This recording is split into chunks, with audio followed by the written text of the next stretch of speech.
মসজিদে যতক্ষণ বৈশা থাকে এক ফেরেশতা ডাইনে বৈশা চোখের পানি জড়াইতে থাকে, আল্লাহুম্মা গফিরলা, আল্লাহ আরে মাফ করে দেন না।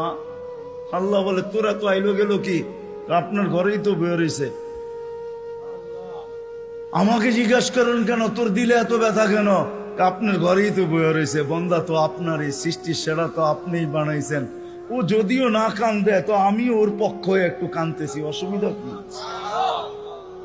আরেকজন বলে আল্লাহুম্মা আরহাম আলাইহি, আল্লাহর উপরে দয়া করেন না।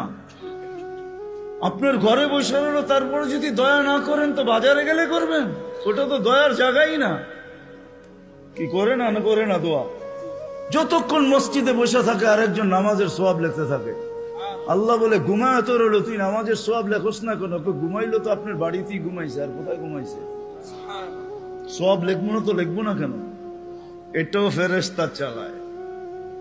আপনি ভাবেন শ্বাস প্রশ্বাস এমনি নেন? কন্ট্রোল রুম আছে, কন্ট্রোল রুম। হ্যাঁ, হাবায়েক ফি আখবারিল মালায়েক কিতাবে আছে, জালালউদ্দিন সুয়ুতি রহমাতুল্লাহ আলাইহি লেখা। যখন শ্বাস নেই তো ফেরেশতা বলে আল্লাহ আমসিকা ওয়াতরুক, বন্ধ করে দিব না খোলা রাখবো? আল্লাহ 1,60,000 বার মেসেজ থ্রো করে, অটো উতরুক আলী আবদি আজাল, খোলা রাখ, সীমা রেখা দেওয়া আছে। যেদিন সীমা রেখায় আসবে ওই দিন বলবো টানবো তো আর ছাড়তে দিবি না, ছাড়বো তো আর টানতে দিবি না। বিনা দ্বিধায় 1,60,000 বার শ্বাস প্রশ্বাস নিতেছি। আসেন একটু ভাবি।